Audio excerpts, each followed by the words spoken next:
The normative-positive dichotomy distinguishes between two different kinds of argumentation. This difference is sometimes referred to as the difference between is talk and ought talk. A normative claim is ought talk. A normative claim about the law is captured by the classic plea, there ought to be a law. Normative debates are about what the content of the law should be. In contrast, positive analysis of law seeks to identify what the law is. Positive claims are hence capable of being correct or incorrect. It is a markedly different inquiry to ask what is the speed limit than to ask what should be the speed limit. As beginning law students, you will be naturally caught up in learning the details of what the law is, but you should make sure to ask as well what the content of legal rules should be. Oliver Wendell Holmes, Jr., in his book, The Common Law, said, "The life of the law has not been logic, it has been experience.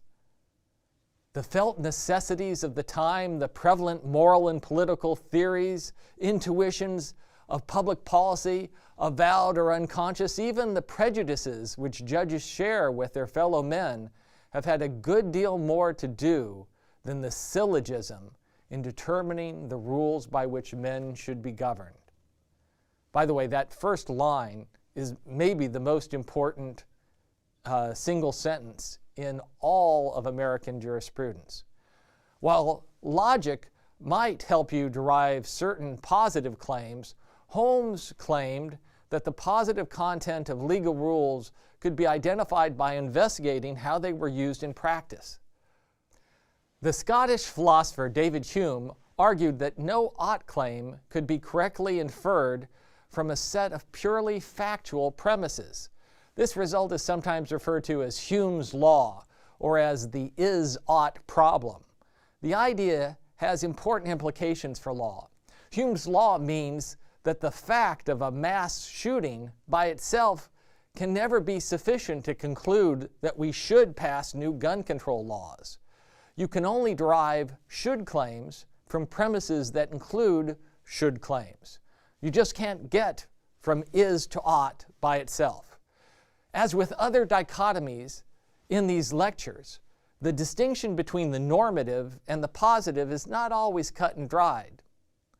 Nominally positive claims, such as Richard Dawkins' 2013 tweet saying, quote, "All the world's Muslims have fewer Nobel Prizes than Trinity College, Cambridge. They did great things in the Middle Ages, though," unquote, can be criticized as having normative overtones. Dawkins' tweet raises the normative question of why we should focus our attention on this fact instead of whether Dawkins' navel hair rotates in a clockwise or counterclockwise fashion. One way that I have papered over the normative motivations of my own analysis in writing articles is by converting normative characterizations of what law should be into nominally positive claims about what people with certain normative predispositions would favor. Thus, instead of arguing that the law should adopt a particular rule that has efficiency-enhancing properties, I have intended to say instead that, quote, efficiency-minded lawmakers would favor a particular rule. Following Hume, it is a good practice to think about and state the possible normative implications of your analysis. Some historians resist this practice. They might claim that they are studying a particular aspect of history because it's interesting. I'm attracted to the opposite extreme, which as a provocation might be stated, legal scholarship is only interesting if it might inform presentist normative decision-making. A presentist normative claim is a claim about how the law should be today or in the future. Another way to put this is that legal scholarship is only interesting if it is consequentialist in the sense that something might turn on it. Uncovering facts about the world as it is or as it was can definitely satisfy this criterion. But not all facts or histories satisfy this criterion. Learning whether my navel hair turns clockwise is uninteresting because it fails this consequentialist test.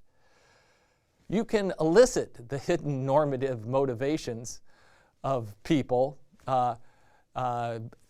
You can find out what's behind their nominally positive claims simply by asking the author, so what? I've had the experience of asking hardcore, non-normative historians the question, so what? Until they finally spill the beans and provide a normative defense of their enterprise, why they studied a particular topic. Thinking more explicitly about the positive normative dichotomy can help discipline you to avoid the laziness inherent in the claim, I just think the topic is interesting. The deeper question is why that subject is interesting, which is always a normative matter. I said that I offered as a provocation the idea that only facts which inform normative questions are interesting. What are other defensible criteria for interesting scholarship?